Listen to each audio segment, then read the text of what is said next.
The dust storm came without warning, as they often did in late summer along the Colorado frontier. Ethan Cole had just finished mending the fence post when he spotted the brown wall rolling across the prairie, swallowing everything in its path. He cursed under his breath, hurrying the horses into the barn before the worst of it hit. Through the swirling grit and howling wind, he almost missed the figure stumbling toward his ranch house. A woman, bent nearly double against the storm, clutching something to her chest. Her bonnet had blown clean off, and her dark hair whipped around her face like angry snakes. "Papa," little Emily's voice carried from the porch. "Someone's coming?"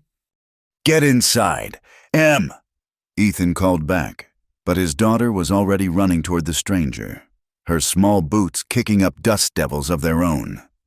The woman collapsed to her knees just as Emily reached her.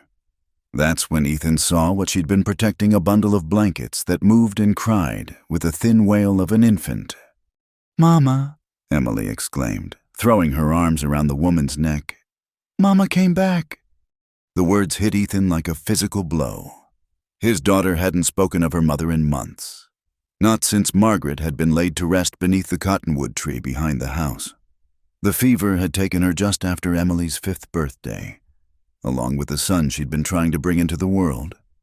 "Emily, no," he said gently, reaching them in 3 long strides.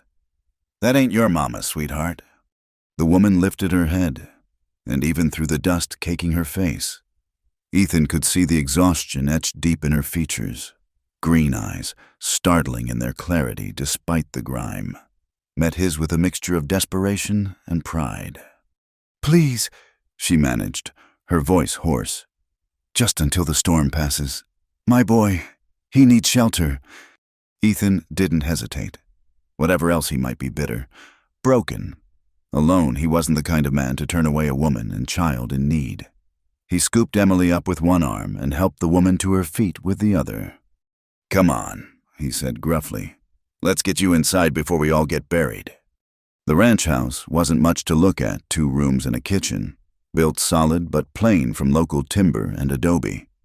Margaret had tried to make it homely with checkered curtains and a rag rug she'd woven herself, but those feminine touches only seemed to emphasize her absence now. The woman sank into a chair at the kitchen table, still holding her baby tight, now that they were out of the storm. Ethan could see she was younger than he'd first thought, maybe 26 or 27. Though hard living had left its mark, her calico dress was travel-worn and mended in several places. But clean. The baby couldn't have been more than 4 months old, with a shock of dark hair and lungs that proved he was healthy enough despite their ordeal. "Water," Ethan said, more to himself than anyone else, moving to the pitcher on the sideboard. "You'll be needing water." Emily hadn't left the woman's side, one small hand patting her arm with the unconscious comfort children offer. "Don't cry," she said solemnly. "Pa will fix it. He fixes everything." If only that were true, Ethan thought, setting a glass before their guest. The woman drank gratefully, then shifted the baby to feed him, turning slightly away for modesty's sake. "Thank you," she said. I'm sorry to impose. We've been walking since dawn, trying to reach town before the storm hit." "Walking from where?" Ethan asked, though he could guess. The nearest settlement eastward was 2 days by wagon, longer on foot. "Bent's Fort," she confirmed. I heard there might be work in Redemption Creek, washing, mending, anything respectable. Respectable. The way she emphasized the word told Ethan more than she probably intended. A young woman, alone with a baby, no wedding ring on her finger, seeking respectable work. The story wrote itself. Common enough on the frontier where women were scarce and circumstances often desperate. "What's your name?" Emily piped up, swinging her legs from where she'd perched on the bench beside their visitor. The woman smiled, the first time since she'd arrived, and it transformed her face. "Clara," she said. "Clara Monroe. And this little one is Daniel." "Like the lion man from the Bible?" Emily exclaimed. Ma used to tell me that story before she went to heaven. Clara's eyes flicked to Ethan, understanding dawning. I'm sorry for your loss, she said quietly. He nodded curtly, not trusting himself to speak. Outside, the wind howled and threw sand against the windows like angry fists. You can't walk to town in this, he said finally. Not with a baby. Storm like this could last hours, maybe into the night. I don't want to be trouble. Already are. He cut her off, but not unkindly. Might as well be trouble with a roof over your head and food in your belly. Emily clapped her hands. Can she stay in Ma's sewing room, please? Pa, it's got a bed and everything. The sewing room, Margaret's sanctuary, where she'd pieced quilts and mended clothes and hummed lullabies to the baby that never drew breath. Ethan hadn't set foot in there since the funeral. I suppose, he said slowly, the words feeling pulled from him. Just until the storm breaks? But even as he said it, watching Emily chatter excitedly to Clara about her rag doll and her favorite hen, and how she was learning her letters, Ethan felt the first crack in the wall he'd built around his heart. This woman, this Clara Monroe, with her tired eyes and fierce protectiveness of her child, had brought something back into his house that had been missing since Margaret died. Life, messy, complicated, uncertain life. As the storm raged outside, Ethan busied himself with practical matters. He found clean linens for the sewing room, trying not to notice how Margaret's lavender sachet still scented them. He heated beans and cornbread left from his noon meal, setting plates for 4 instead of 2 for the first time in months. Clara tried to help, but he waved her back to her seat. You look ready to drop? He said. Rest while you can. Over the simple meal. Emily kept up a steady stream of questions. Where did Clara come from? Did she like horses? Could Daniel play once he got bigger? Had she ever seen a real Indian? Emily. Ethan warned when the questions got too personal. Let Mrs. Monroe eat. Miss Monroe, Clara corrected quietly, meeting his eyes with that mixture of pride and defiance he was beginning to recognize. And I don't mind. It's nice to have someone to talk to besides Daniel. He's not much for conversation yet. Emily giggled at that, and even Ethan felt his mouth twitch toward a smile. After supper, while Clara settled Daniel in the sewing room, Emily tugged at Ethan's sleeve. She smells like Ma, she whispered, like sunshine and soap. Don't go getting attached, Ethan warned gently. Miss Clara's moving on once the storm passes. But Emily just smiled with the serene confidence of a child who knew better than the adults around her. Maybe she'll stay, she said, if we ask real nice. As night fell and the storm showed no signs of abating, Ethan found himself standing at the window, watching the darkness. Behind him, he could hear Clara's soft humming as she soothed her baby, the melody mixing with the wind's whistle. Emily had fallen asleep on the rug by the fire, worn out from the day's excitement. For the first time since Margaret's death, the house didn't feel empty. It felt waiting, like it was holding its breath to see what would come next. When Clara emerged from the sewing room, moving quiet as a shadow, she found him still at the window. Thank you, she said again. For everything. I know what people think. Seeing a woman like me, alone, with a baby, no husband to speak of. People think a lot of things. Ethan replied, doesn't make them right. She moved closer, and he caught that scent Emily had mentioned, soap and sun-warmed skin, with something else underneath. Determination. Maybe survival. He's gone, she said suddenly. Daniel's father took off when he found out about the baby. Said he had a wife back in Missouri he'd forgotten to mention. Ethan's hands tightened on the windowsill. His loss. That's what I tell myself. But towns, they don't see it that way. A fallen woman. They whisper. Not fit for decent folk. You're under my roof, Ethan said firmly. That makes you decent folk in my book. She smiled then, sad and grateful at once. You're a good man. Ethan Cole. No, he said honestly. Just a tired one. Too tired to care what gossips say. Outside, the wind was finally beginning to die down. Tomorrow would dawn clear and hot. The kind of day that baked the moisture from the earth and left everything coated in fine dust. Clara would move on to town, looking for her respectable work. Emily would cry, and Ethan would go back to his fences and his silence and his carefully maintained distance from the world. But tonight, with the storm wrapping around the house like a living thing, they were all here together, the widower, the unwed mother, and 2 children who needed more than their broken parents could give them alone. Get some rest, Ethan told Clara. Road to town's rough even in good weather. You'll need your strength. She nodded, turning to go, then paused. Your daughter, she's special. You've done well with her, raising her alone. I do what I can, he said. It ain't always enough. It's more than some. Clara replied, thinking perhaps of Daniel's father. Good night, Mr. Cole.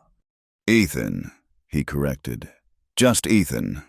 She smiled again, softer this time. Good night, Ethan. After she'd gone, Ethan stood in his empty kitchen, listening to the dying wind and the settling house. Come morning, things would be different. The storm would have passed, leaving the usual mess to clean up. His unexpected guests would leave, and life would return to its predictable rhythms. But for now, in this moment suspended between storm and calm, Ethan allowed himself to imagine what it might be like if they stayed. If Emily had a woman's gentle hand to guide her again. If baby Daniel's cries became as familiar as the rooster's crow. If Clara's quiet strength could help shore up the places where his own had crumbled. Dangerous thoughts for a dangerous night. But then, the frontier had always been a place where dangerous things took root and grew wild. The storm would pass. It always did. The question was what it would leave behind. The morning after the storm dawned crystal clear, as if the heavens had scrubbed the world clean. Ethan woke to the sound of bacon sizzling and coffee percolating sounds that hadn't graced his kitchen since Margaret's passing. For a moment, caught between sleep and waking, he let himself believe she'd returned. Then he heard Clara's soft voice singing to Daniel, and reality settled back like dust after a windstorm. He found her at the stove, the baby tied to her chest with a makeshift sling fashioned from one of Margaret's old aprons. She'd already fed the chickens. He could see them pecking contentedly in the yard, and Emily sat at the table, chattering away while she practiced her letters on a slate. Morning, Clara said without turning. I hope you don't mind. I wanted to earn our keep for the night. The kitchen smelled like heaven. Fresh biscuits cooling on the sideboard. Eggs scrambled with wild onions she must have found by the garden. And coffee strong enough to wake the dead. Ethan's usual breakfast of cold cornbread and jerky seemed a lifetime ago. You didn't have to, he said, settling into his chair. I wanted to. She finally turned, and he noticed she'd washed the trail dust from her face and pinned her hair up proper.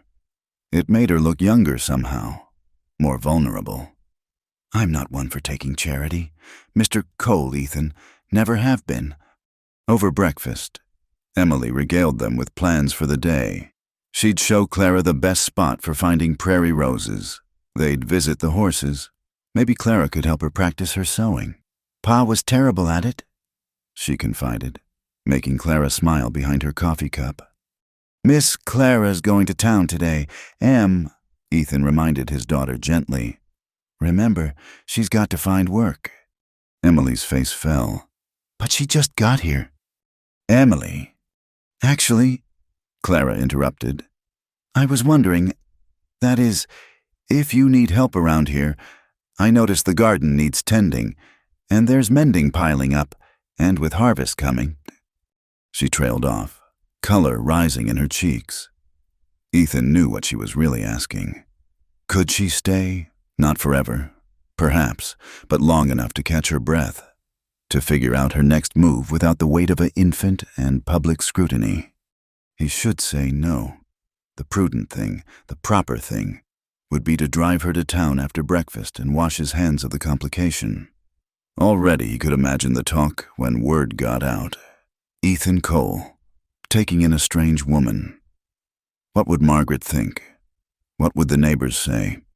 But then he looked at Emily's hopeful face, at the way she'd already scooted her chair closer to Clara's, and the refusal died on his lips. I can't pay much, he heard himself saying. Room and board, mainly. Maybe a little extra when I sell the cattle come fall. Clara's shoulders sagged with relief. That's more than fair, more than generous. There'll be talk, he warned. Folks in Redemption Creek got nothing better to do than gossip. Let them talk, Clara said firmly. I've heard worse. And so it was settled. Simple as that. Clara Monroe and her baby boy became part of the Cole Ranch's daily rhythm. And if Ethan had expected awkwardness or difficulty, he was pleasantly surprised. Clara worked like a woman possessed. By the end of the first week, she'd organized the kitchen, started a new vegetable patch, mended every torn shirt and sock in the house, and somehow found time to teach Emily her numbers while she was at it. The house began to smell like baking bread and lye soap, like lavender from the bushes she'd pruned and fresh air from the linens she hung out to dry. Daniel proved to be an easy baby, content to watch the world from his sling while his mother worked. Emily was enchanted with him, constantly offering to hold him or sing him songs.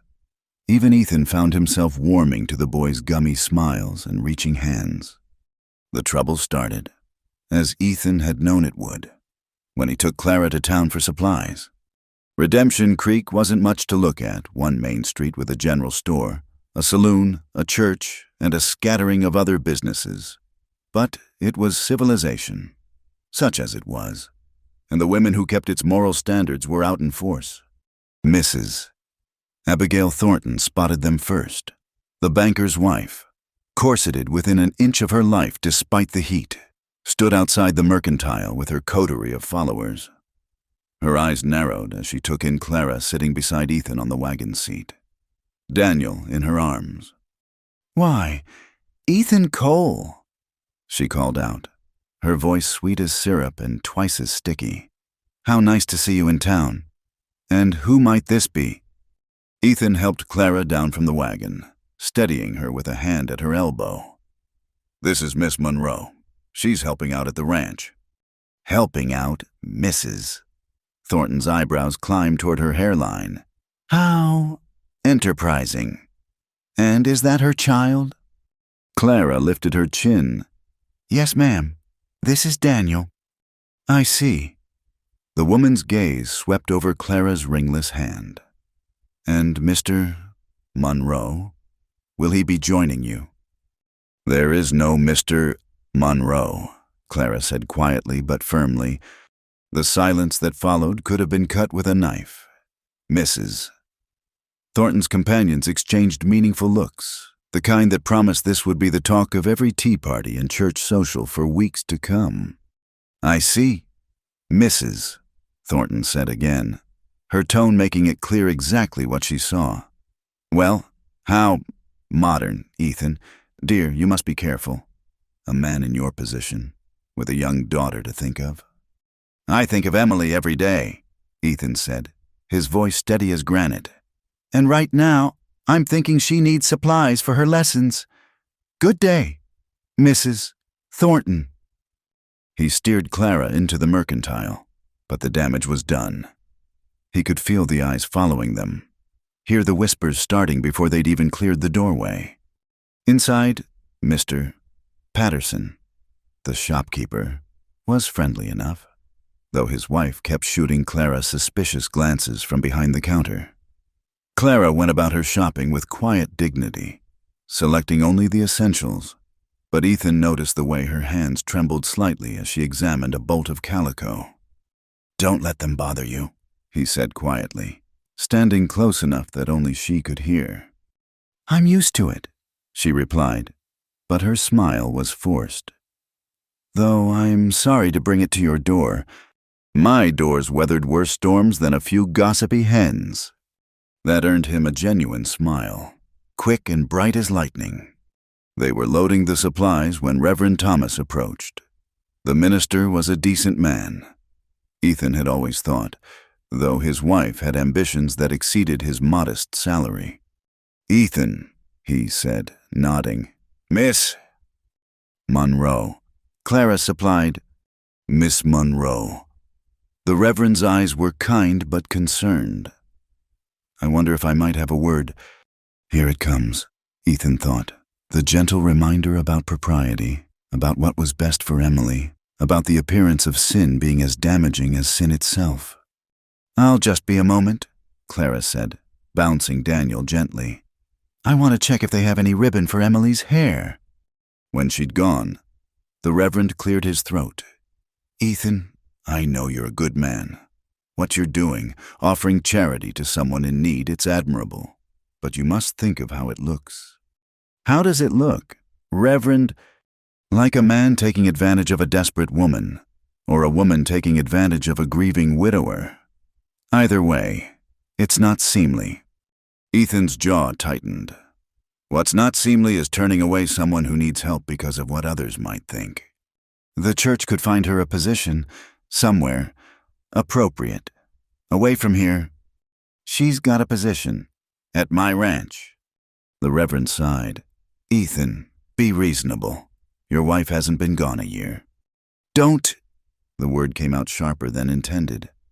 "Don't bring Margaret into this. She was the first one to help anyone who needed it, and you know it." Margaret also cared about her reputation, about Emily's future in this community. "Emily's future is just fine, thank you." But as they drove home, Clara sitting silent beside him while Daniel fussed in the heat, Ethan wondered if that was true. He'd seen how the town women had looked at Clara, like she was something dirty that might rub off on them. How long before they started treating Emily the same way? How long before his daughter paid the price for his decision? That evening, after Emily had gone to bed, he found Clara on the porch, rocking Daniel and watching the stars come out. "I should go," she said without preamble. "I'm grateful for everything, but I won't be the reason Emily gets shunned." "Nobody's shunning anybody," Ethan said, though he wasn't entirely sure that was true. "Not yet, but they will. That's how it works. First they whisper about me, then they start wondering about you. Why you'd take in a fallen woman, what you might be getting in return." The implication hung between them like a physical thing. Ethan felt heat rise in his face, grateful for the darkness that hid it. "Let them wonder," he said roughly. "I know the truth. You know the truth. That's what matters." "Is it?" Clara turned to look at him fully. "What about when Emily wants to go to a friend's house and isn't welcome because of me? What about when the other children repeat what they've heard at home? Then they'll learn different. This is the frontier, not some Eastern drawing room. People here ought to understand about hard choices and second chances." Clara's laugh was bitter. "Ought to and do are different things. Trust me, I know." They sat in silence for a while, listening to the cicadas and the distant howl of a coyote. Daniel had fallen asleep, his small face peaceful in the moonlight. "Tell me about him," Ethan said suddenly. "Daniel's father." Clara was quiet for so long he thought she wouldn't answer. Then, "His name was James Hartley. Came through Fort Bent with a wagon train, heading for California gold. He was handsome, charming, full of stories about the fortune he'd make, the house he'd build." She shook her head. "I was young, stupid, believed every word. By the time I realized it was all lies, he was gone and I was, well, you can see what I was left with." "Daniel's no burden," Ethan said firmly. "No," Clara agreed, smoothing the baby's dark hair. "He's the one good thing that came of it. But try explaining that to the good women of Redemption Creek, or any town, for that matter." Ethan thought of Margaret, how she'd defied her parents to marry him when he was just a struggling rancher with big dreams, how she'd worked beside him, building something from nothing, never complaining even when times were lean. "My wife," he said slowly. Used to say that respectability was just fear dressed up in Sunday clothes. Fear of being different, of standing out, of making the wrong choice. She said the only thing that mattered was doing right by the people you cared about. She sounds wise. She was wiser than me, that's for sure. Clara stood carefully, cradling Daniel against her chest. I should put him down. Early morning tomorrow. Clara, she paused at the door. You've got a place here as long as you need it. Don't let anyone drive you off. Not the town hens, not the reverend, not anyone. She smiled, that sad, sweet smile he was beginning to know too well. You're a good man. Ethan Cole, better than you know. After she'd gone inside, Ethan remained on the porch, thinking. The respectable thing would be to find Clara somewhere else to stay. The safe thing would be to protect Emily from any hint of scandal. But respectability and safety hadn't kept Margaret from dying. They hadn't filled the empty places in his house or the hollow spaces in his daughter's heart. Maybe it was time to try something different. Maybe it was time to stop being afraid. Inside, he could hear Clara singing softly to Daniel.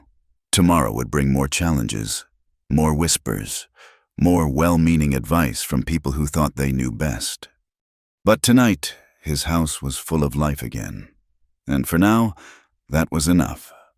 The storm came in the dead of night, 3 weeks after Clara had taken up residence at the ranch. Not a dust storm this time, but a true tempest thunder that shook the walls and lightning that turned night to day in violent flashes. Ethan woke to Emily screaming. He was out of bed and running before his mind caught up with his body, bare feet slapping against the cold floor. His daughter's room was at the end of the hall, and he could hear her sobs between the thunder crashes. Papa, I can't breathe. He burst through the door to find Emily sitting up in bed, gasping for air, her small face flushed with fever. The croup, he recognized it instantly. She'd had it once before, when she was 3, and Margaret had spent all night holding her in the steam from boiling water until her breathing eased. It's all right, sweetheart, he said, gathering her into his arms. Pa's here. But it wasn't all right. Her breathing was getting worse. Each inhalation a terrible whistle. Each exhalation a bark that tore at his heart. He needed to get her to the kitchen, needed to boil water, needed... What's wrong? Clara appeared in the doorway, hair loose around her shoulders, Daniel sleeping against her chest. She took one look at Emily, and her face went pale. The croup. Yes, I need to... Take her to the kitchen. I'll get the water started. She was already moving, swift and sure despite the baby in her arms. By the time Ethan carried Emily to the kitchen, Clara had the stove stoked and 2 pots filling with water from the pump. Sit here, she directed, pulling a chair close to the stove. Keep her upright. It helps open the airways. Emily clung to Ethan, her breath coming in desperate whoops. Can't breathe. I know, baby girl, I know. We're going to fix it. Clara worked with an efficiency born of experience, adding herbs to one of the pots, peppermint and eucalyptus from the garden. Ethan realized. Soon the kitchen filled with aromatic steam. Where's a large blanket? She asked. Just by the door? She fetched it one-handed. Daniel still miraculously asleep despite the commotion. We'll make a tent, she explained, draping the blanket over Ethan and Emily, creating a pocket to trap the steam. Breathe deep, Emily, nice and slow. But Emily was beyond listening, her panic making everything worse. Her lips were starting to take on a bluish tinge that sent ice through Ethan's veins. She's not getting enough air, he said, hearing his own fear. Clara thrust Daniel into his free arm. Hold him! Before Ethan could protest, she'd slipped under the blanket with them, positioning herself so Emily was between them. She started humming a low, soothing melody that somehow cut through the storm and Emily's gasping. There now, she murmured, stroking Emily's hair. You're safe. Just listen to my voice and breathe with me. In and out, in and out. Slowly, painfully, slowly.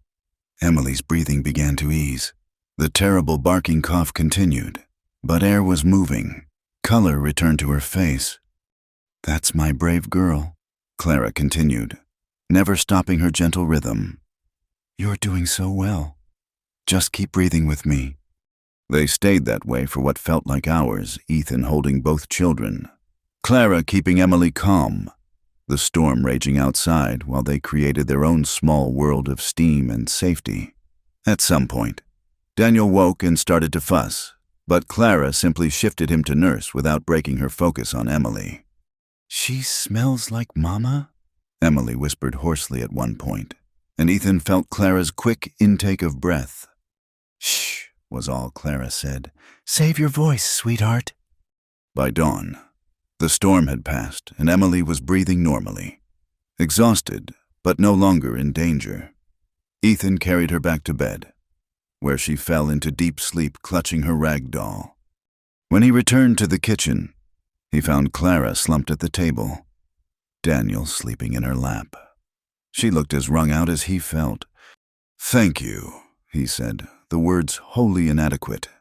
"I don't know what I would have done." "You would have managed," Clara said, but they both knew it wasn't true. He'd been paralyzed with fear, transported back to that terrible night with Margaret when no amount of steam or prayer had been enough. "Where did you learn that the herbs, the tent?" "My mother was a midwife. I helped her from the time I could walk. Croup was common in the settlements, all that dust and smoke from the cook fires." She rubbed her eyes. "Emily will be fine, but we should watch her today. Sometimes it comes back the second night." "We'll watch her," Ethan agreed. And something in the way he said "we" made Clara look up sharply. They stared at each other across the kitchen table, the morning light streaming through windows still streaked with rain. Clara's hair was a wild tangle, her nightgown damp with steam and sweat. She'd never looked more beautiful to him. "Clara," he started, not sure what he meant to say. "I should get dressed," she said quickly, standing. "Start breakfast. You must be hungry after such a night." But Ethan caught her wrist gently as she passed. "Clara, wait." She stopped but didn't turn. He could feel her pulse racing under his fingers. "I couldn't have done this without you," he said. "Emily, she needs you. More than I realized." "She needs a mother," Clara said softly. "But I'm not, I can't be." "Can't you?" The question hung between them, dangerous and full of possibility. Clara did turn then, and the look in her eyes, hope and fear and longing all mixed together, took his breath away. "Ethan, what are you saying?" He released her wrist, suddenly aware of the impropriety. I'm saying I'm glad you're here, that's all." But it wasn't all, and they both knew it. Something had shifted during those long hours under the blanket, holding the children between them like a real family, something that couldn't be taken back. Clara nodded slowly. "I'm glad too," she whispered, then fled to her room. Ethan sat alone in the kitchen, listening to the normal sounds of morning roosters crowing, cattle lowing, the drip of water from the eaves, everything the same as yesterday, yet completely different. When Clara emerged later, properly dressed with her hair pinned up, they moved around each other carefully, like dancers learning new steps. She made breakfast. He did the morning chores. They spoke of practical things, the need for more eucalyptus, whether Emily should have broth or solid food, if the roof had leaked in the storm. But underneath ran an awareness that hadn't been there before. The way Clara's hand lingered when she passed him his coffee, the way he watched her with the children, seeing not just help but partnership, the dangerous warmth that bloomed in his chest when she smiled. Emily woke near noon, weak but cheerful. "Did Miss Clara save me?" she asked, accepting the honey-sweetened tea Clara brought. "She helped," Ethan said carefully. "Like Mama used to," Emily said matter-of-factly. "Maybe she can stay forever and ever." Clara busied herself with unnecessary tasks, but Ethan saw the color in her cheeks. That evening, as promised, Clara kept vigil in case the croup returned. She sat in the rocking chair Margaret had used for nursing, Emily dozing in her lap while she sang softly. Ethan pretended to read, but found himself watching them instead, the gentle way Clara's fingers combed through Emily's hair, the perfect trust in his daughter's sleeping face. "She's going to be fine," Clara said softly. "No wheezing, no fever. We were lucky." "Lucky," Ethan repeated. "Is that what we're calling it?" Clara's hands stilled. "What else would we call it?" He set down his book. "Clara, about this morning, what I said—" "You were grateful, scared for Emily. I understand." "No."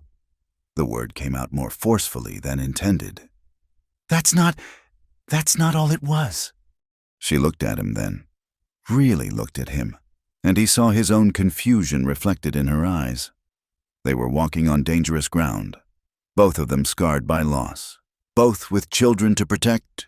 The safe thing would be to pretend nothing had changed, to go back to the careful boundaries of employer and employee. But Ethan Cole had never been much good at playing it safe. "These weeks since you've been here," he said slowly, feeling for the words. "The house feels alive again. Emily's laughing. I'm sleeping through the night without dreaming of empty rooms. That's got to mean something." "Ethan," his name was barely a whisper. "I'm not Margaret. I can't replace her." "I'm not asking you to." He leaned forward, elbows on his knees. "I'm asking you to be Clara, to stay being Clara, here, with us." She closed her eyes. "You know what people say about me, what they'll keep saying." "Let them talk until their tongues fall out. I don't care." "You will, when it affects Emily." "It won't, not if we face it together." The word hung in the air like a promise. Together. Clara opened her eyes, and they were bright with unshed tears. "I want to believe that. Want to believe we could make something good here, despite everything. But wanting and having are different things." "Sometimes," Ethan agreed. "But sometimes you get lucky." Emily stirred in Clara's arms, mumbling something about horses and apple pie. Clara adjusted her hold automatically, the gesture so maternal it made Ethan's chest tight. "I won't be your charity case," Clara said finally. "And I won't dishonor Margaret's memory by being something shameful in her house." "You could never be that," Ethan said firmly. "Margaret would have liked you, would have admired your strength, your way with Emily. She always said the measure of a person wasn't in their past, but in their choices going forward." Clara laughed softly, sadly. "Easy to say when your past doesn't include a baby born outside wedlock." "We've all got our scandals. I married above my station, according to Margaret's family. Took their precious daughter out to the wilderness to live in a 2-room shack. They predicted she'd be dead inside a year." "How long did you have?" 7 years. 7 good years before the fever took her." He paused. "I'd do it again, knowing how it ended. That's what love is, choosing the person even knowing the pain that might come." Clara stood carefully, carrying Emily to the small bed they'd made up in the corner of the kitchen where they could watch her. When she turned back, her face was composed, but her eyes gave her away. "I should check on Daniel," she said. "Clara?" "I need time to think, to pray. Maybe, though I'm not sure God listens to women like me anymore." She paused at the doorway. "Thank you, Ethan, for everything, for not being what I expected to find out here." After she left, Ethan sat in the dying firelight, watching his daughter sleep. The storm had passed, leaving the air clean and cool. Tomorrow would bring sunshine and all the usual chores of ranch life. But it would also bring possibility. The dangerous, wonderful possibility that 2 broken people might build something whole together. He thought Margaret would approve. She'd always been one for taking in strays, after all. And maybe, just maybe, that's what they all were, strays looking for home, finding it in the most unexpected places. The fire crackled low, and somewhere in the house, he heard Clara singing to Daniel. The sound wrapped around him like a blanket, warm and comforting and absolutely terrifying in its rightness. Tomorrow, he decided. Tomorrow they'd talk properly, lay out their cards plain, see if this fragile thing between them could bear weight.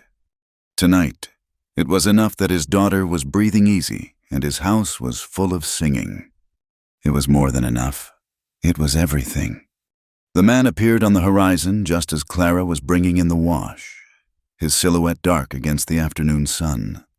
Something about the way he sat his horse arrogant, possessive, made her stomach clench with recognition before her mind fully caught up.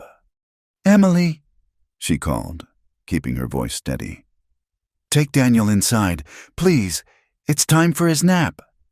"But I want to see who's coming," Emily protested, shading her eyes to peer at the approaching rider. "Now, Emily." Something in Clara's tone must have warned the child, because she gathered up the baby without further argument. Clara stood frozen among the billowing sheets, watching the rider approach. She knew that slouch, that way of pushing a hat back with casual arrogance. Her hands trembled as she unpinned the last of the laundry. Lucas Tate, Daniel's father, the man who'd promised her marriage and respectability, then vanished like smoke when she'd told him about the baby. He rode right up to the fence line, taking his time, letting her see him looking over the property with calculating eyes.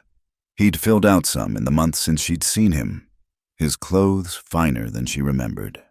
Found another fool to fleece, most likely. Well, he drawled, swinging down from his horse. "Clara Monroe. Took me some time to track you down." "What do you want, Lucas?" She was proud of how steady her voice came out. "That's no way to greet your husband. Darling, you're not my husband. You made that clear when you left." He smiled, that charming smile that had once made her heart race. Now it just made her skin crawl. "About that, see, I've been thinking, man gets lonely on the trail, starts missing what he left behind. You left nothing behind but lies and broken promises." "I left a son." His eyes glittered. "My son, boy needs his father. Don't you think—" Clara's blood turned to ice. "You have no claim on Daniel. You gave that up when you abandoned us." "Did I?" Lucas leaned against the fence post, casual as could be. "Way I remember it, you were the one who couldn't wait for the wedding. Got yourself in trouble, then tried to trap me with it."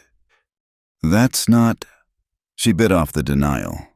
He knew the truth as well as she did, but truth had never mattered much to Lucas Tate. "Course, I'm willing to overlook all that." He continued, "Make an honest woman of you, even now. That's what you wanted. Isn't it, Mrs.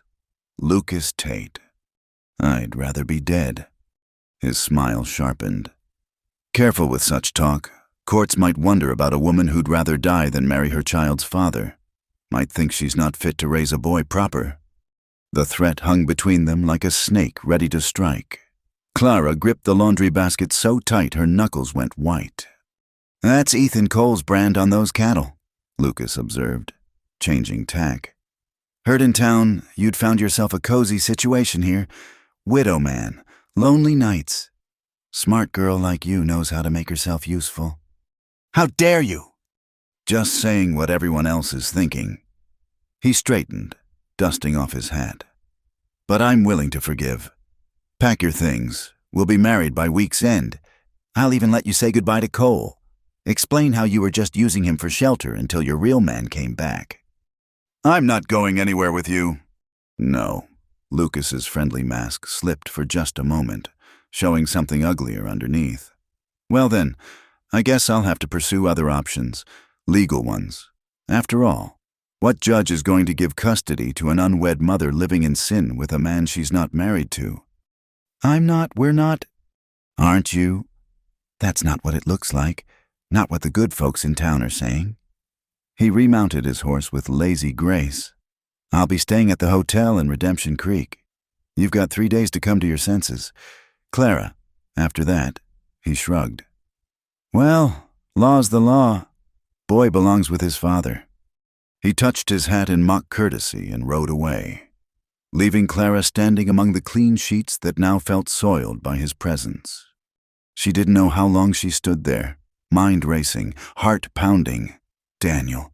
He wanted Daniel, not out of love. Lucas Tate didn't know how to love anything but himself. He wanted the boy as leverage, as property, as a way to control her. Clara. She spun to find Ethan behind her, rifle in hand. He must have seen the rider from the barn. Who was that? He asked, though something in his expression said he already suspected. Lucas Tate, she managed. Daniel's the man who... I figured. Ethan's jaw was tight. What's he want? Clara laughed, high and slightly hysterical.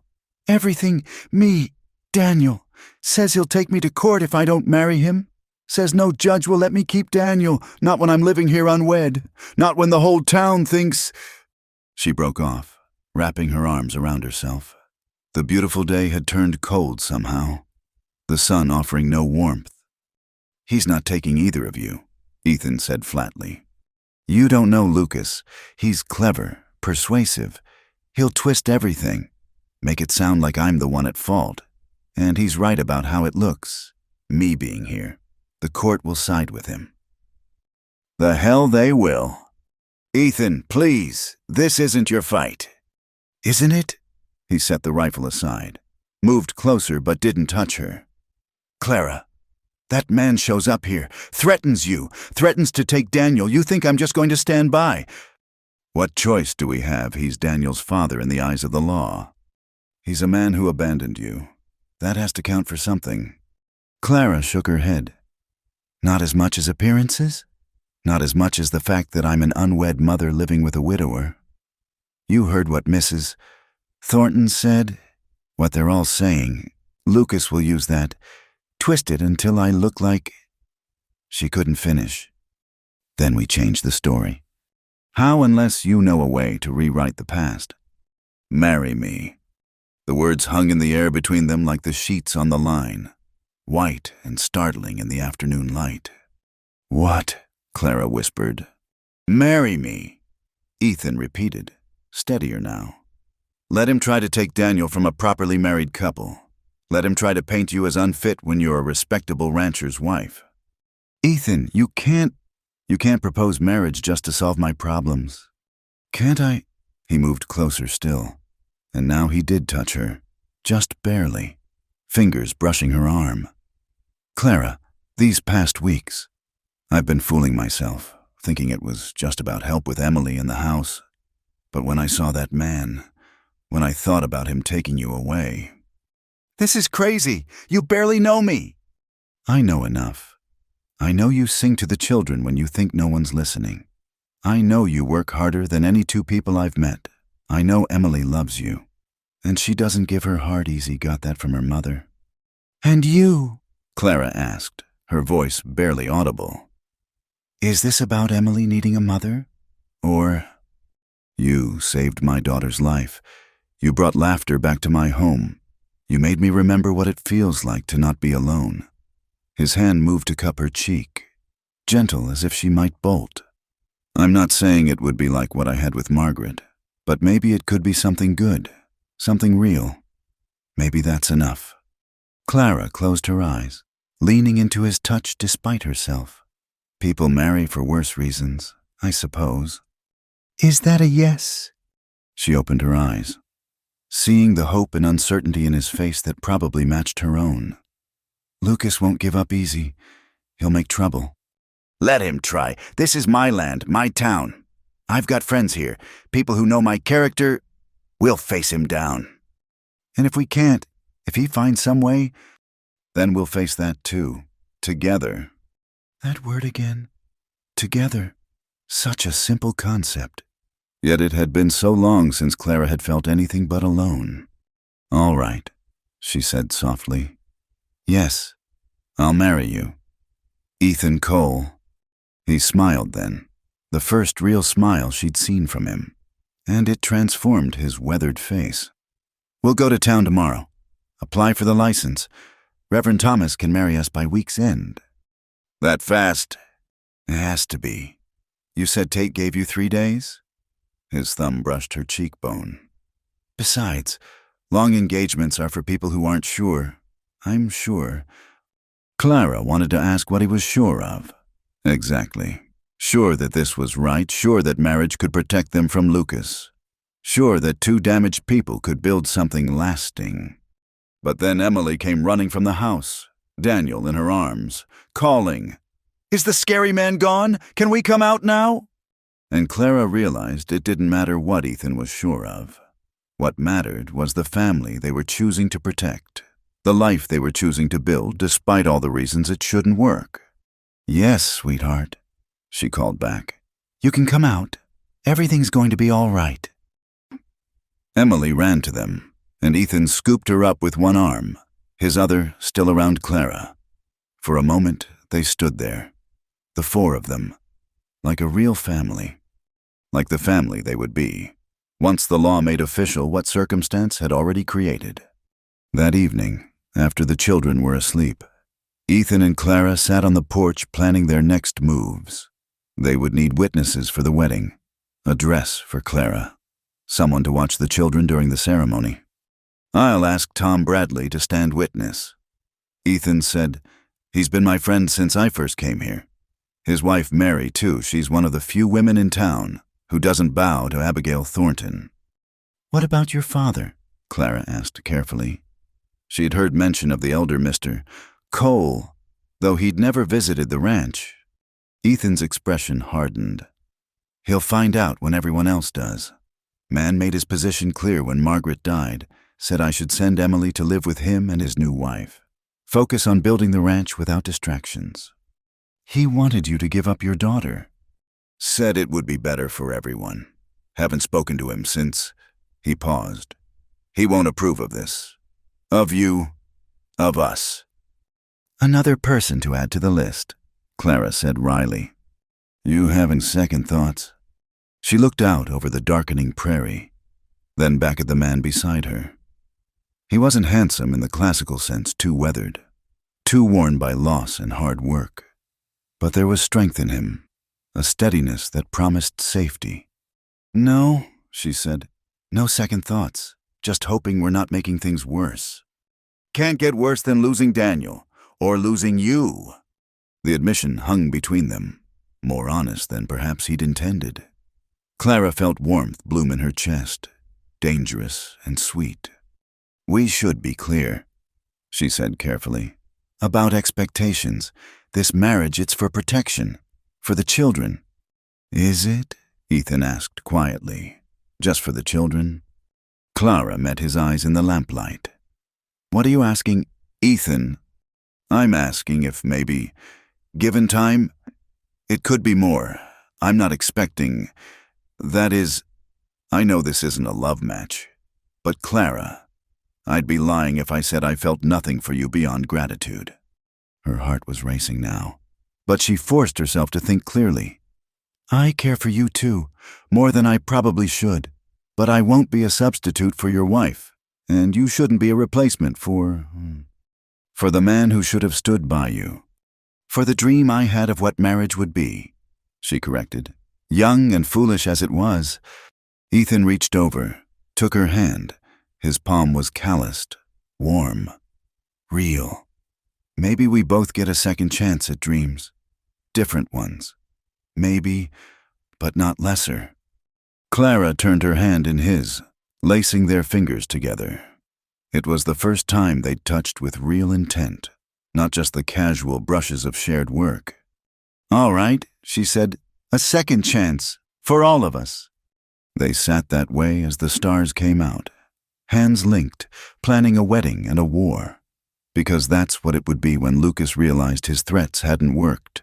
But for now, for this moment, they had peace and possibility, and the quiet breathing of sleeping children. It would have to be enough. It was already more than either of them had dared hope for. Tomorrow would bring challenges, trips to town, legal documents, confrontations with those who would judge them. But tonight, they were just two people choosing each other, choosing hope over fear. The frontier had always been about such choices, after all, and sometimes, against all odds, choosing was enough. The night of the fire. Clara couldn't sleep. The wedding was set for 2 days hence, a simple ceremony at the church with Tom and Mary Bradley as witnesses. She'd spent the evening altering one of Margaret's dresses, trying not to think too hard about wearing a dead woman's clothes to marry her husband. The first smell of smoke came just past midnight. Clara sat up in bed, instantly alert. Living on the frontier taught you to fear fire above all else. No water pressure, no fire brigade, just bucket lines and prayer. The acrid scent was stronger now, carried on the wind. She grabbed her wrapper and ran to the window. Orange light flickered against the barn wall. "Fire!" she screamed, running for Ethan's room. "Ethan, the barn's on fire!" He was up and moving before she'd finished speaking, yanking on boots and grabbing the rifle that always stood by his bed. "Get the children," he ordered. "Take them to the root cellar and stay there. But the animals, I'll handle it. Go." Clara ran back to gather Daniel, then Emily, who was rubbing sleepy eyes and asking what was wrong. No time for gentle explanations. She scooped up both children and headed for the root cellar behind the house. "Stay here," she told Emily, settling her on a crate with Daniel in her arms. "Hold your brother and don't come out until I say." "Where are you going?" "To help your PA." "But he said—" "I know what he said." Clara kissed her forehead. "Be brave, sweetheart. We'll be back soon." She emerged from the cellar to find the barn fully engulfed, flames licking at the sky like devil's tongues. Ethan was fighting to control the panicking horses, trying to lead them away from the inferno. Clara grabbed a bucket and ran for the well, knowing it was futile but needing to try. That's when she saw him, Lucas Tate, standing at the edge of the firelight, watching the destruction with satisfaction. "You did this!" she gasped. He shrugged, not bothering to deny it. "Warned you, Clara. Could have come easy, but you had to be stubborn." "Those animals never hurt you?" "Cole hurt me plenty, thinking he could have what's mine." Lucas's eyes glittered with malice. "This is just the start. Accidents happen on ranches all the time. Be a shame if something happened to him. Or that little girl." Cold fury washed over Clara. "You touch Emily, I'll kill you myself." Big words from a little woman. Better to just come with me now. Save everyone the trouble. Never. Then watch it all burn. Ethan appeared out of the smoke, soot-streaked and breathing hard. He took in Lucas standing there and understood immediately. "You bastard," he growled, starting forward. Lucas pulled a pistol. "Casual as you please." "Wouldn't if I were you, Cole. Just enjoying the show. No law against watching a fire." "There's law against setting one."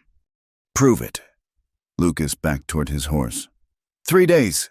Clara, after that, well, fires aren't the worst thing that can happen to a family." He mounted and rode off, leaving them to battle the blaze. They fought for hours, Clara working beside Ethan in desperate harmony. They couldn't save the barn, but they kept the fire from spreading to the house, forming a bucket line with the ranch hands who'd come running from the bunkhouse. By dawn, they stood exhausted among the smoking ruins, covered in soot and ash. 4 horses lost, feed and equipment destroyed, months of work reduced to charred timber. "I'm sorry," Clara whispered, tears cutting tracks through the grime on her face. "This is my fault. My past bringing destruction." "Stop!" Ethan pulled her against him, not caring about propriety or who might see. "This is Tate's doing, not yours."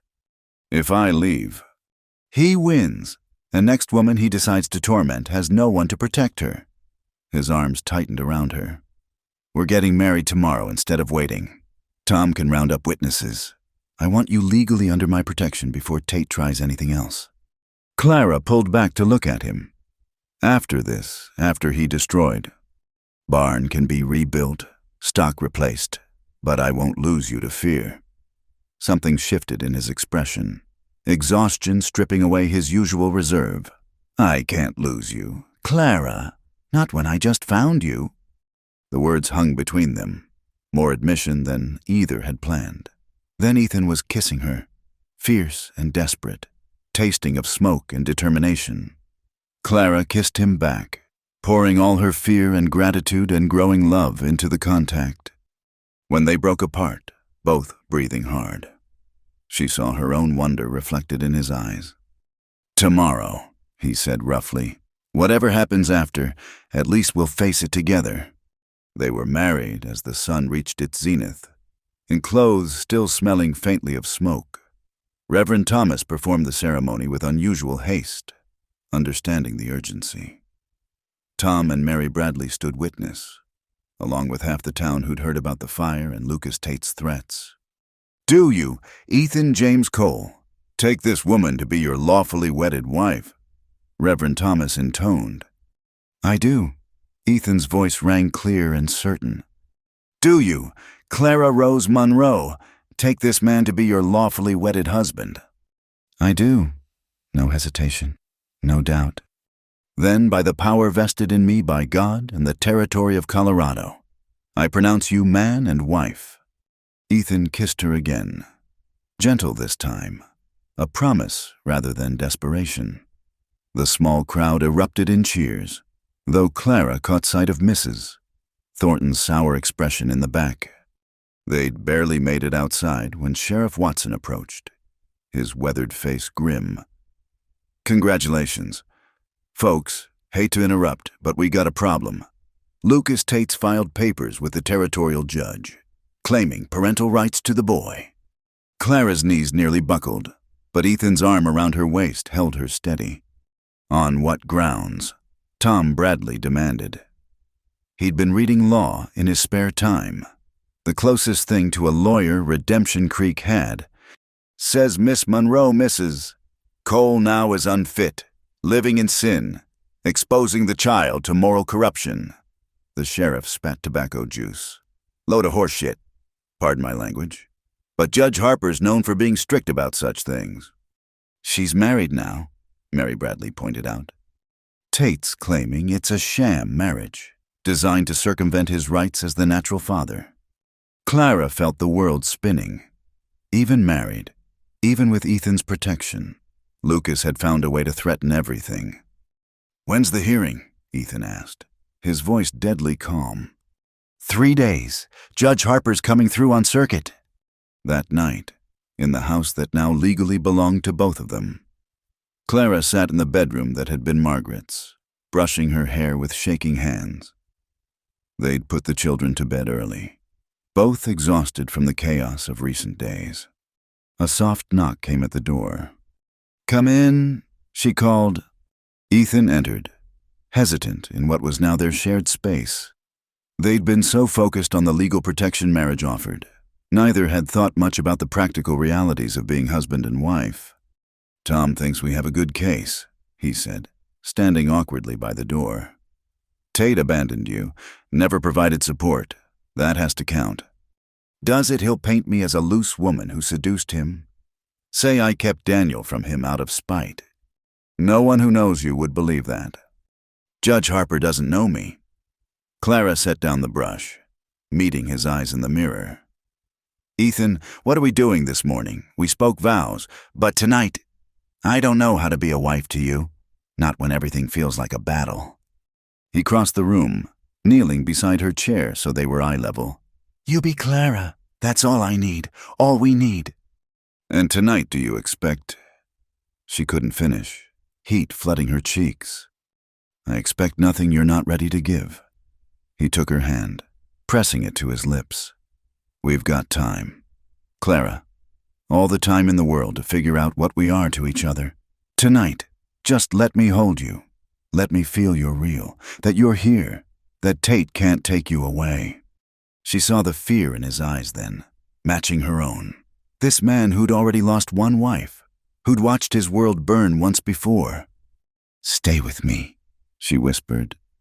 They lay fully clothed on top of the covers. Ethan's arms around her, her head on his chest. She could hear his heartbeat, steady and strong, anchoring her to this moment. "Tell me about Margaret," she said softly. "Tell me about the woman whose place I'm taking." "You're not taking her place." His hand stroked her hair. She was sunshine, always laughing, always seeing the best in everyone. She made me believe I could be more than a hired hand with dirt under my nails. She sounds wonderful. She was, but Clara, she's gone. Has been for almost a year. What we have, what we're building, it's not less because it's different. Clara lifted her head to look at him. And what are we building? A family, a future, a place where Emily and Daniel can grow up safe and loved. His hand cupped her cheek. A marriage, if you'll let us try. She kissed him then, slow and sweet, tasting promise and possibility. When they broke apart, something had shifted between them, walls beginning to crumble. "Stay inside me," she murmured against his lips, then blushed at her own boldness. "Nowhere else I'd be," he growled softly, pulling her closer. They didn't make love that night. Too much stood between them still, too much uncertainty about tomorrow. But they held each other, learning the rhythm of shared breath, the comfort of another heartbeat in the darkness. When dawn came, bringing with it all the challenges of Lucas Tate and Judge Harper and a town full of gossips, they rose to meet it together, not as two people playing at marriage, but as partners who'd chosen each other in the midst of flame and ash. The fire had destroyed the barn, but revealed something infinitely more valuable, a love neither had expected, forged in crisis but strong enough to last. Now they just had to prove it to the world. The courthouse in Redemption Creek wasn't much to look at, a simple wooden building that served as town hall, jail, and courtroom depending on the need. But on this sweltering August morning, it might as well have been the Supreme Court itself for all the weight it carried in Clara's heart. Judge Clarence Harper sat behind a makeshift bench, his pinched face suggesting he'd already made up his mind before hearing a word of testimony. Lucas Tate lounged in his chair like he owned the place, dressed in his finest suit, every inch the respectable businessman he pretended to be. Clara sat between Ethan and Tom Bradley, trying to quiet the trembling in her hands. Behind them, the courtroom was packed. Seemed like everyone in Redemption Creek had come to witness the spectacle. She could feel their eyes boring into her back, hear the whispered speculations. "This court will come to order," Judge Harper announced, banging his gavel. "We're here to determine custody of the minor child, Daniel Monroe, currently in the care of Mrs. Clara Cole, formerly Monroe, Mr. Lucas Tate has petitioned for full custody as the child's natural father." Tom Bradley stood. "Your Honor, we contest Mr. Tate's claim on the grounds of abandonment." "You'll have your turn, Counselor," the judge interrupted. "Mr. Tate, please present your case." Lucas rose with practiced ease, all charm and wounded righteousness. "Your Honor, I come before you as a father denied his rights. Miss Monroe pardoned me. Mrs. Cole now deliberately kept my son from me. When I tried to reclaim him, she rushed into a sham marriage to prevent my lawful access." "That's a lie," Clara burst out before Tom could stop her.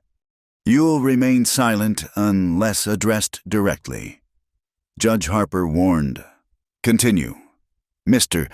Tate." "I admit I was young and foolish when I left," Lucas said, managing to look contrite. "Business called me away unexpectedly, and I was gone longer than intended. But I always meant to return, to make things right. Imagine my shock when I finally tracked down my son, only to find his mother living with another man, exposing my boy to improper circumstances." "Were you married to Miss Monroe?" the judge asked.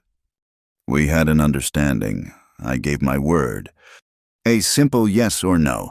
Mr. Tate." Lucas's jaw tightened. "No, Your Honor.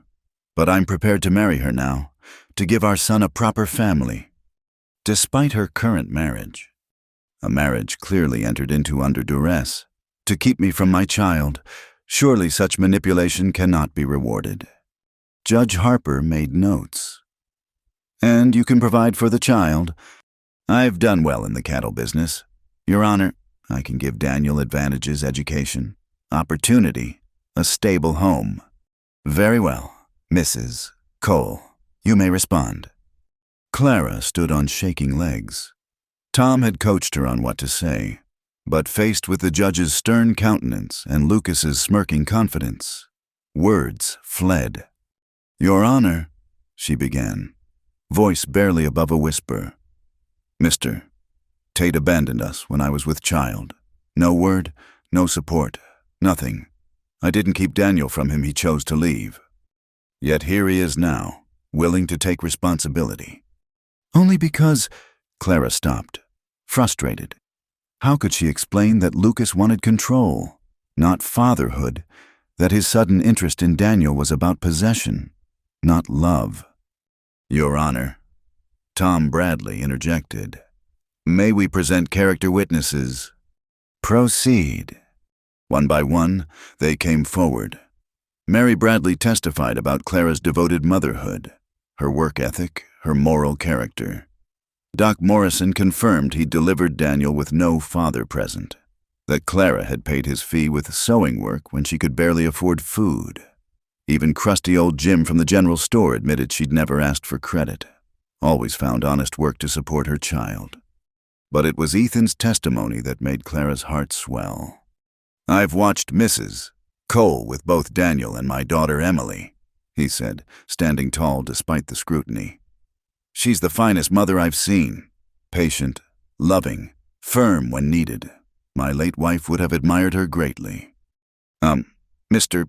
Cole, Judge Harper interrupted. When exactly did you marry Mrs. Cole?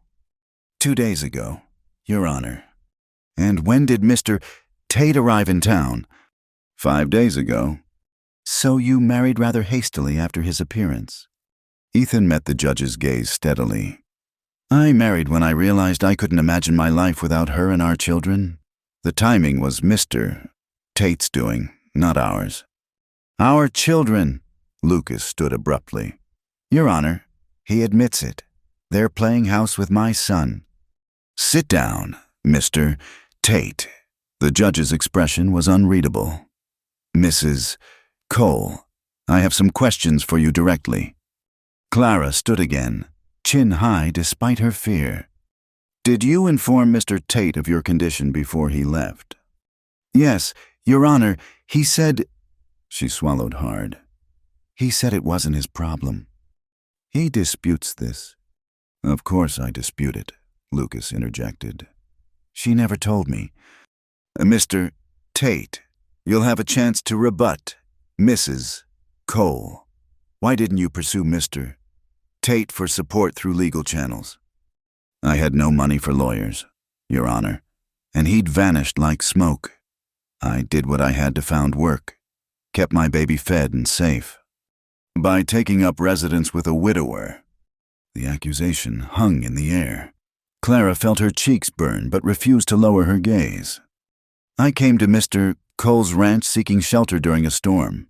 He offered me honest work for honest pay. Everything was proper until we developed genuine feelings for each other. Genuine feelings that conveniently arose when the child's father appeared. Before Clara could respond, a commotion at the back of the courtroom drew everyone's attention. Emily had broken free from whoever was watching her and came running down the aisle. Don't take Daniel away, she cried, throwing herself at Clara's skirts. He's my brother now. You can't take him. Remove that child, Judge Harper ordered, but Emily clung tighter. Please, Mr. Judge, she sobbed. Clara's our mama now. She saved me when I was sick. She sings to us and makes biscuits and teaches me letters. Don't let the mean man take our baby. Clara knelt, gathering Emily close. Shh, sweetheart. It's going to be all right. No, it's not. He burned our barn. I saw him watching. The courtroom erupted. Judge Harper banged his gavel repeatedly, demanding order. Lucas's face had gone pale at Emily's accusation. That's a lie, he shouted. You can't believe a child. A child has no reason to lie, Tom Bradley said quickly. Your Honor, this puts Mr. Tate's character in serious question. Enough! The judge's face was red with frustration. This is a custody hearing, not a criminal trial, though if there's evidence of arson, Sheriff Watson should investigate. The sheriff, who'd been standing by the door, straightened with interest. Several ranchers in the crowd began murmuring they'd all heard about the fire, and more than one had suspected foul play. Judge Harper consulted his notes, clearly struggling with the decision. The courtroom held its breath. Finally, he spoke. Mr. Tate, while your desire to claim your son is understandable, your long absence raises questions. Mrs. Cole has clearly provided a stable, loving home for the child. Lucas started to smile, but the judge continued. However, the circumstances of this hasty marriage also raise concerns. It does appear to be an attempt to circumvent parental rights. Clara's heart sank. Beside her, Ethan's hand found hers, squeezing tight. Therefore, the judge continued, I'm ordering a probationary period. The child will remain with Mrs. Cole for 60 days. During this time, Mr. Tate may visit under supervision. At the end of this period, we'll reconvene to make a final determination based on the best interests of the child. Your Honor. Tom Bradley stood. Given the accusation of arson and Mr. Tate's demonstrated hostility, the supervised visits will take place in town, at the sheriff's office. Judge Harper ruled. Mr. Tate, any attempt to take the child or harass the Coles will result in immediate forfeiture of your claim. Is that understood? Lucas's jaw worked furiously, but he nodded. Yes, Your Honor. Mrs. Cole, you will make the child available for visits twice weekly. Any failure to comply will be looked upon unfavorably. Yes, Your Honor, Clara whispered. Court dismissed. The crowd began filing out, voices rising in discussion. Lucas pushed through them, pausing beside Clara just long enough to hiss. This isn't over. Sheriff Watson was right behind him. Mr. Tate, I'll need to ask you some questions about your whereabouts the night of the fire. Outside the courthouse, Clara's legs finally gave out. Ethan caught her, holding her steady as their friends and neighbors gathered around. 60 days. Tom Bradley said, We can work with that. Build our case. Prove the marriage is genuine. How? Clara asked weakly. How do we prove love to a man who doesn't believe in it? By living it, Mary Bradley said firmly. By being the family you already are. That night, after the children were asleep, Clara and Ethan sat on their porch, the weight of the day settling over them like dust. Emily shouldn't have seen Lucas that night. Clara said, if she testifies formally. He won't hurt her, Ethan said flatly. I'll kill him first. Ethan, I mean it. Clara, that man comes near either of our children with ill intent. Judge or no judge, I'll stop him. She leaned into his strength, drawing comfort from his solid presence. 60 days, 2 months to prove we're a real family. We are a real family. The judge doesn't think so. Thinks our marriage is just convenience. Ethan turned to face her, his hands framing her face. Is that all this is to you? No, she admitted softly. Not anymore. He kissed her then, deep and purposeful, as if sealing a promise. When they broke apart, Clara was breathless. Then we show them, he said. Every day for the next 60 days, we show the whole town what we already know, that this family was meant to be. The first supervised visit was a disaster. Lucas showed up drunk, demanding to take Daniel out of the sheriff's office. When refused, he ranted about his rights, about Clara's manipulations, about how he'd see them all sorry. Sheriff Watson cut the visit short and warned Lucas about his behavior. But Lucas was cunning. The second visit, he arrived sober and charming, bringing toys for Daniel that the baby was too young to appreciate. He spoke lovingly of the future he planned private schools, opportunities Clara could never provide. He's playing a part, Clara told Ethan that night. being what he thinks the judge wants to see. Let him play. Truth has a way of showing itself. And slowly, over the weeks that followed, it did. The town, initially scandalized by the hasty marriage, began to see what Clara and Ethan had found in each other. They saw him teaching her to ride, patient with her fear of horses. They saw her bringing him lunch in the fields, Daniel on her hip and Emily chattering at her side. They saw a family being built, day by day, choice by choice. Mrs. Thornton remained disapproving, but even her circle began to soften. After all, they'd seen Clara risk the fire to save the horses. They'd watched her nurse Emily through the croup.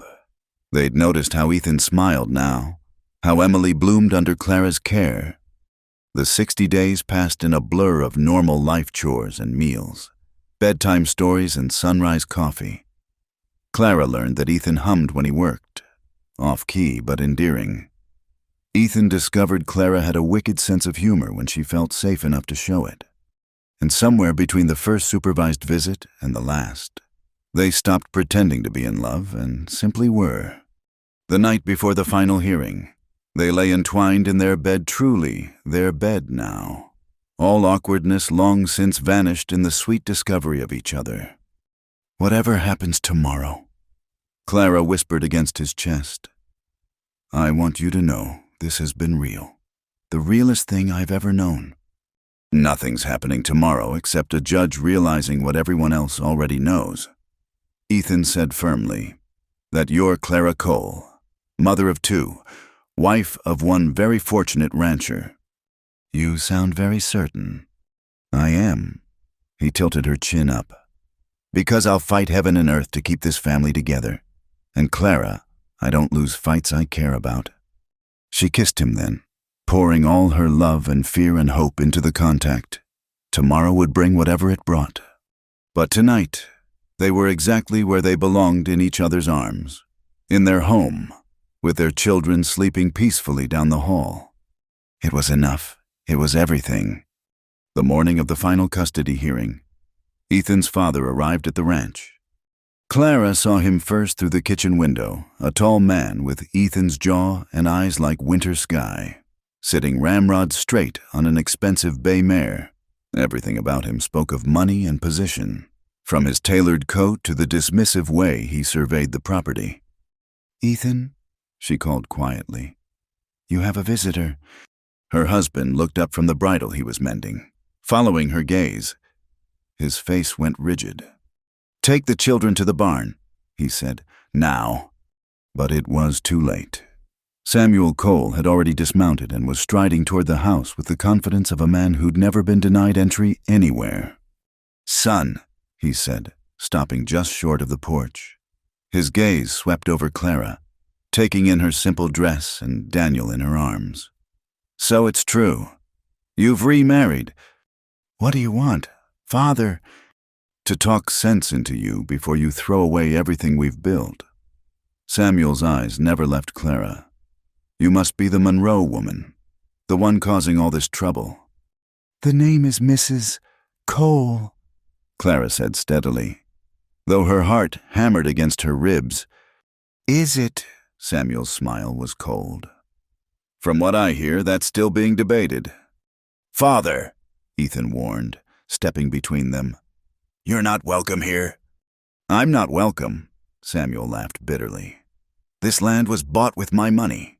That house was built with my investment, and you bar me from it for her." "For my wife, my family." "Your family," Samuel's face flushed. "Your family is lying under a cottonwood tree because you insisted on playing pioneer instead of accepting my help. And now you're repeating the mistake with a fallen woman and her bastard." Ethan moved so fast, Clara barely saw it. One moment, he was standing still.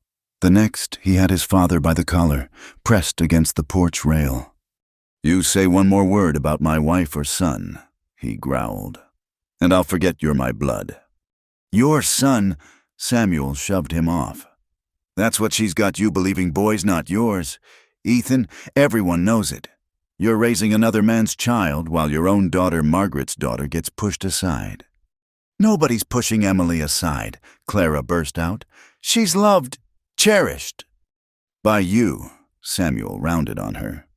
A woman of your reputation, I've made inquiries. Mrs. Monroe. I know all about you. No family to speak of. No respectable connections. Working in saloons before you trapped that Tate fellow. I never worked in saloons. Boarding houses that cater to rough men? Same difference. He turned back to Ethan. This is what you choose. This is worth losing everything. Everything, Ethan laughed, harsh and angry. What everything? Your money, your approval, things I never wanted in the first place. Your inheritance, your daughter's future. I'll cut you off without a cent. Do it. I built this place with my own hands, my own sweat. The only thing you contributed was starter money I paid back with interest. Samuel's face went purple. You always were stubborn, just like your mother. Don't, Ethan's voice went deadly quiet. Don't you dare speak of her. Not after what you did. What I did, I remarried after a decent interval. 6 months. You replaced her in 6 months. I moved on. Like a man should. Not like you, clinging to Margaret's ghost. Letting the first woman who reminds you of her. Clara is nothing like Margaret, Ethan said firmly. And that's exactly why I love her. The words hung in the morning air. It was the first time he'd said them aloud, and Clara felt them settle into her bones like truth. Samuel stared at his son. Love. You throw away everything for love of a disgraced woman. I choose everything that matters for a woman who's shown more courage and grace than you'll ever understand. Then you're a fool. And when this ends badly, when she shows her true nature, when that boy grows up wild, when Emily suffers for your choices, remember I warned you. The only warning I need is the one that says, stay away from my family. Ethan stepped forward. You're not welcome here. Not now. Not ever. You want to cut me off? Do it. But know this, Emily will never darken your door. She'll never know a grandfather who judges worth by reputation instead of character. Samuel mounted his horse stiffly. You'll regret this, son. The only thing I regret is the years I wasted trying to earn your approval. His father rode away without another word, leaving dust and silence in his wake. Clara found her voice. Ethan, your inheritance? Ken rot. I meant what I said. We have everything that matters right here. Emily peeked out from behind the barn door where she'd been hiding. Is the mean man gone? Yes, sweetheart, he's gone. Was that Grandpapa? Ethan's jaw tightened. No, that was just someone who looks like him. They had no time to dwell on Samuel's visit. The hearing was set for noon, and they needed to get the children ready, gather their witnesses, face whatever judgment awaited. The courthouse was even more crowded than before. Word had spread about the custody battle, drawing spectators from neighboring towns. Clara spotted several faces she didn't recognize, including a woman in an expensive dress who kept staring at her with disturbing intensity. Judge Harper looked tired, as if the weight of decision sat heavy on his shoulders. Lucas Tate, by contrast, appeared supremely confident, whispering with a man Clara assumed was a lawyer he'd hired from Denver. Before we begin, the judge announced, I've received several depositions I'd like entered into record. Sheriff Watson, your report, please. The sheriff stood. Your Honor, our investigation into the barn fire proved inconclusive. No witnesses could place Mr. Tate at the scene, despite the child's claim. Lucas smirked. Clara felt Ethan tense beside her. However, Watson continued, Mr. Tate has accumulated quite a record during his stay. 3 incidents of drunk and disorderly conduct, 2 complaints of harassment from local women, and 1 arrest for assault after a disagreement at the saloon. The smirk vanished from Lucas's face. Additionally, I've received correspondence from the sheriff in Fort Bend. Seems Mr. Tate left some debts there, and a warrant for fraud related to cattle sales. Your Honor, Lucas's lawyer rose. These alleged incidents have no bearing on my client's fitness as a father. They speak to character, Judge Harper interrupted. Continue, Sheriff. That's all, Your Honor. Though I should note that Mr. Tate missed his last 2 supervised visits without explanation. The judge made notes. Mr. Tate, do you have an explanation? Business obligations, Lucas said smoothly. A man has to work. Yet you claim Mrs. Cole is unfit for working to support her child. Lucas's lawyer whispered urgently in his ear. No, Your Honor, I simply meant... I know what you meant. The judge turned to Clara and Ethan. I have also received several letters from townspeople regarding the Cole family. Would you like them read into record? Tom Bradley stood. We would, Your Honor. One by one, the letters were read. From the doctor who'd watched Clara tend Emily through illness. From the schoolmarm who'd seen her teaching both children their letters. From neighbors who'd witnessed daily kindnesses, small sacrifices, the building of a real family. But it was the last letter that made Clara gasp. This comes from Mrs. Margaret Cole's sister, Miss Catherine Winters. The judge read. She writes from Boston. Clara gripped Ethan's hand. He'd never mentioned Margaret had a sister. Your Honor, the judge read. I write regarding my former brother-in-law, Ethan Cole, and his recent marriage. When my sister died, I offered to take Emily, believing a widower could not properly raise a daughter alone. Ethan refused, determined to keep his child despite the hardships. I thought him foolish then. I have watched from afar as he struggled, worried for my niece's welfare. When I heard he had remarried hastily, I traveled to Colorado to see for myself what manner of woman had taken my sister's place. What I found was not what I expected. Mrs. Clara Cole is no fortune hunter or woman of ill repute. She is a devoted mother who has brought joy back to a house of mourning. I watched her with Emily for 3 days before making myself known. The child blooms under her care. More than that, I saw my brother-in-law smile again. I saw a family not bound by blood but by choice and circumstance and growing love. My sister would not want her memory used as a weapon against such happiness. I urge you to see past reputation to reality. The Cole family deserves to remain whole. Clara turned in her seat. The expensively dressed woman from earlier smiled at her, and Clara saw Ethan's eyes in a feminine face. You didn't know she was here, she whispered to Ethan. First I've heard from her since the funeral, he whispered back, wonder in his voice. Judge Harper set aside the letters. Mr. Tate, I'll hear your final argument. Lucas stood, trying to recapture his earlier confidence. Your Honor, blood matters. A boy needs his real father, not some substitute who married his mother for convenience. I've made mistakes, yes, but I'm here now, ready to take responsibility. And you maintain the marriage was entered into solely to prevent your access to the child. What else could it be? Look at the timing. I am looking, Mr. Tate. I see a man who abandoned a pregnant woman, who returned only when it suited him, who has shown more interest in control than care. The judge's voice hardened. I also see a couple who married quickly, yes, but who have built something genuine in the months since. He turned to Clara. Mrs. Cole, please stand. Clara rose on trembling legs. I ask you directly, do you love your husband? With all my heart, Your Honor. And you, Mr. Cole, do you love your wife? Ethan stood beside her. More than I have words to say. I believe you, the judge said simply. In 60 days, you've shown more commitment to each other and these children than Mr. Tate has shown in a lifetime. Lucas started to protest, but Judge Harper raised his hand. Custody of Daniel Monroe Cole is awarded to his mother and adoptive father. Mr. Tate, your parental rights are terminated based on abandonment and unfitness. Any attempt to contact the family will result in criminal charges. The courtroom erupted. Clara sagged against Ethan, tears streaming down her face.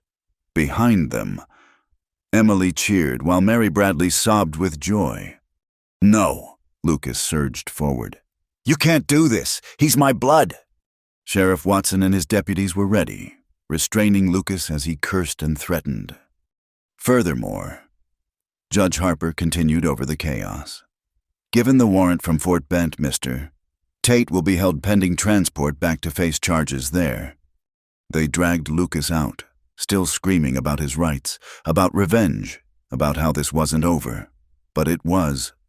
Clara could feel it in the way the fight went out of him as the courthouse doors closed.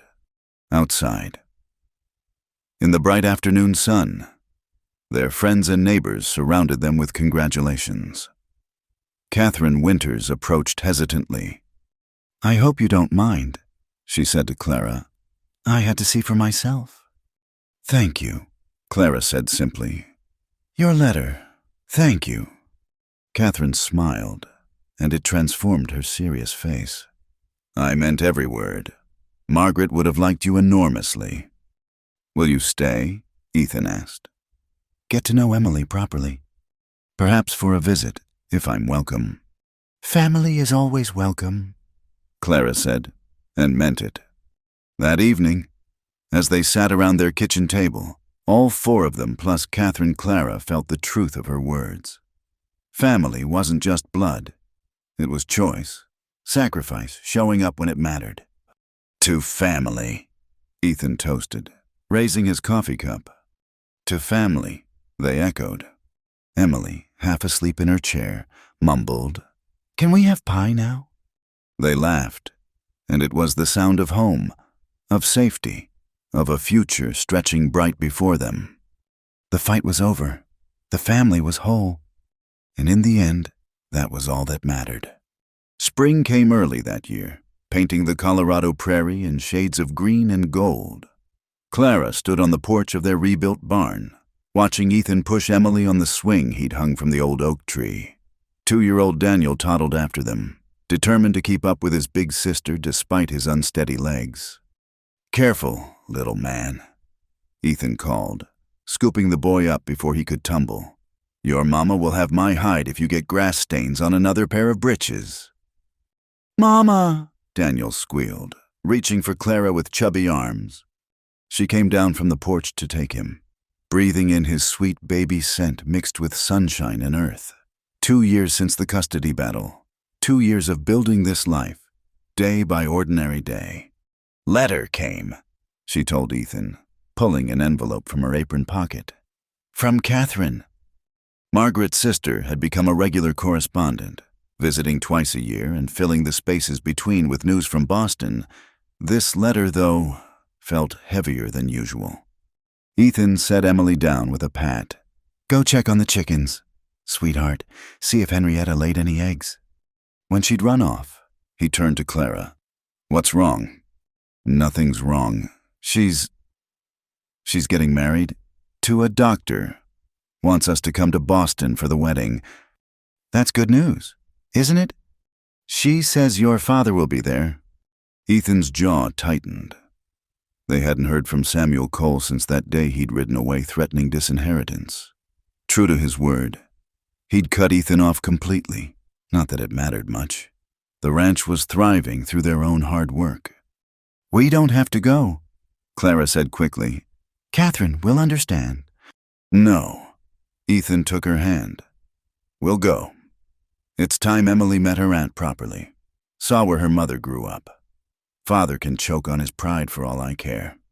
Clara studied his face, seeing the boy who'd always fallen short of his father's expectations hiding beneath the confident man. "Are you sure?" "I'm sure. We've got nothing to be ashamed of, Clara. Nothing to hide from." She rose on her toes to kiss him, still marveling after 2 years that she had the right. "I love you, Ethan Cole." "I love you too, Clara Cole." He grinned against her lips. "Now, about those grass stains on Daniel's britches." The journey to Boston took 2 weeks by train and stagecoach, an adventure that had Emily pressed to the window, watching the landscape change from prairie to forests to cities bigger than she'd ever imagined. Daniel, thankfully, proved to be a good traveler. content to play with the wooden horse Ethan had carved for him. Catherine met them at the station, elegant in traveling clothes, but with eyes bright with genuine pleasure. "Oh, Emily, how you've grown. And Daniel, he has your eyes. Clara." The hotel she'd arranged was finer than anything Clara had experienced, with running water and gas lights that made Emily gasp in wonder. Their room overlooked a park where well-dressed children played under the watch of nursemaids.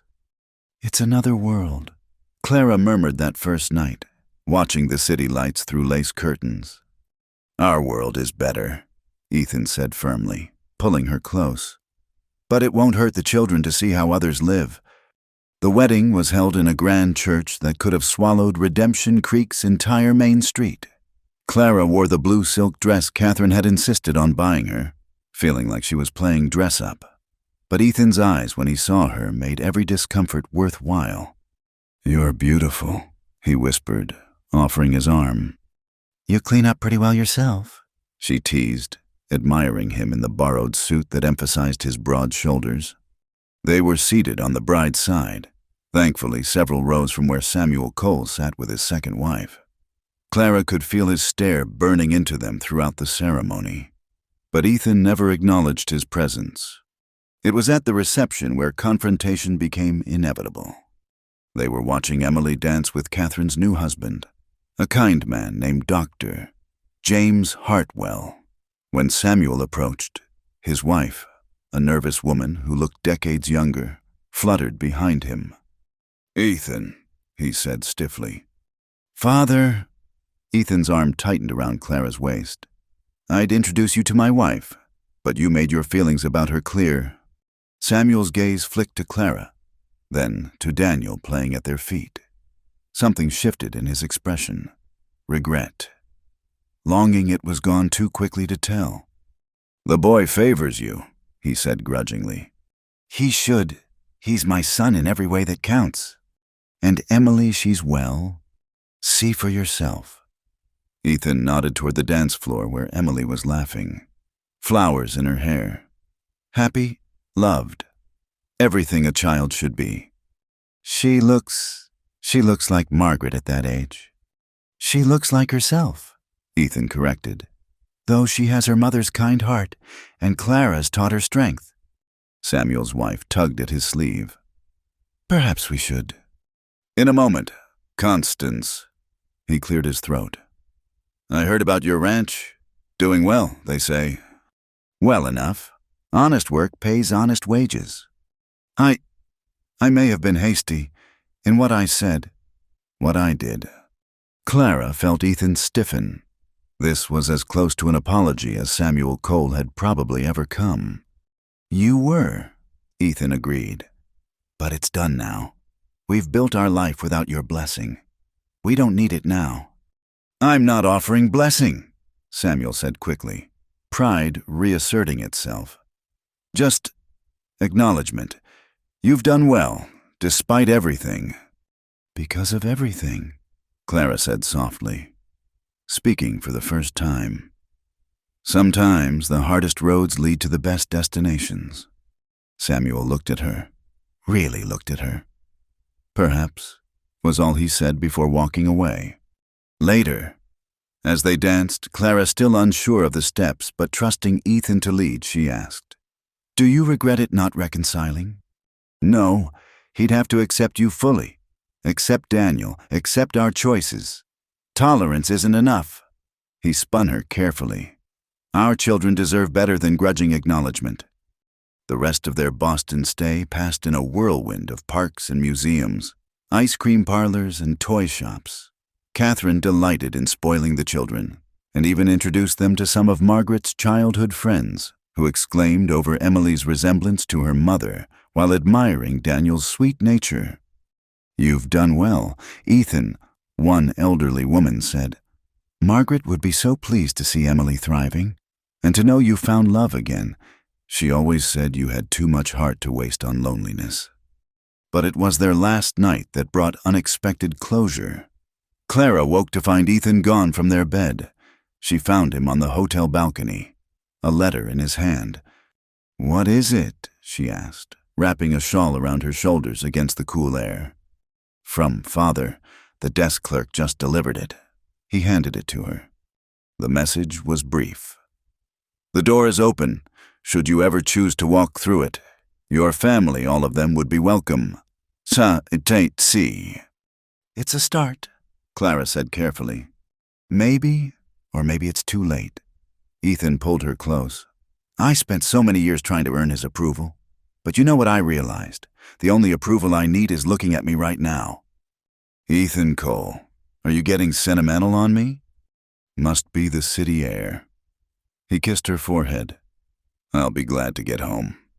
Home, Clara repeated, savoring the word. Yes, let's go home. The return journey seemed shorter, perhaps because they were eager to be back. As their hired wagon crested the hill overlooking the ranch, Emily bounced with excitement. There it is. There's our house. And look, Mr. Tom fixed the fence. Everything was as they'd left it. Tom and Mary Bradley had looked after the place admirably. But somehow it looked different too. Smaller, perhaps, after Boston's grandeur, but infinitely more precious. That evening, as they sat on the porch watching the sunset paint the sky purple and gold, Clara reflected on how far they'd all come. From that first night she'd stumbled out of a dust storm, desperate and afraid, to this moment of perfect contentment. Mama, Emily said, using the title that had come naturally somewhere along the way. Can you tell the story again about how you came to us? Clara smiled, settling the girl on her lap while Daniel dozed against Ethan's chest. Well, it was a dark and stormy night.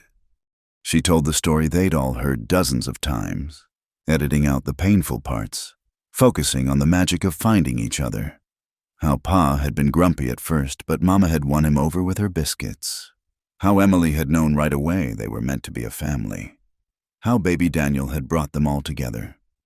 And then what? Emily asked sleepily, though she knew the answer. And then we all lived happily ever after. Clara finished. Not ever after, Ethan corrected softly. That makes it sound like the story's over. We're still writing it, every single day. He was right. Clara thought their story wasn't finished. There would be more challenges, droughts and floods, sickness and health, the ordinary trials of any life. Daniel would grow up and ask hard questions about his origins. Emily would navigate adolescence with all its complications. They might reconcile with Samuel, or they might not. But they would face it all together, this family forged from loss and found in love. As the stars came out, brilliant in the clear prairie sky, Clara remembered something Margaret's friend had said in Boston, too much heart to waste on loneliness. None of them were lonely anymore. They'd found their way to each other across miles and years, through storms and trials, past the whispers of gossips and the threats of those who would tear them apart. Stay inside me, she murmured to Ethan, echoing words spoken in passion but meaning so much more. Stay in my heart, my life, my future. Nowhere else I'd be, he replied, understanding perfectly. Emily had fallen asleep, and Daniel stirred just enough to snuggle closer. The night was warm, the crickets singing their ancient songs. Tomorrow would bring chores and challenges, the beautiful, ordinary rhythm of a ranch life. But tonight, they were simply the Cole family, complete and content, writing their story one day at a time. The frontier had always been about new beginnings, about people brave enough to build something from nothing. Clara and Ethan had built more than a ranch, more than a marriage. They'd built a home where broken hearts learned to heal, where children grew strong and sure, where love was not a word spoken, but a truth lived out in countless daily choices. The swing Ethan had hung creaked gently in the evening breeze, waiting for tomorrow's laughter. Inside, the kitchen still smelled faintly of the bread Clara had baked that morning. These simple things, these ordinary treasures, were the true gold of the West. As they finally rose to carry the sleeping children inside, Clara paused for one last look at the stars. Somewhere among them, she liked to think. Margaret was watching and approving.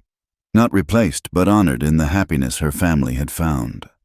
"Thank you," Clara whispered to the night sky, for the storms that had brought her here, for the love that had kept her, for the family that had chosen her as surely as she'd chosen them. The door closed softly behind them, lamplight spilling briefly onto the porch before being extinguished. Another day ended. Another day begun. In the continuous story of the Coals of Redemption Creek.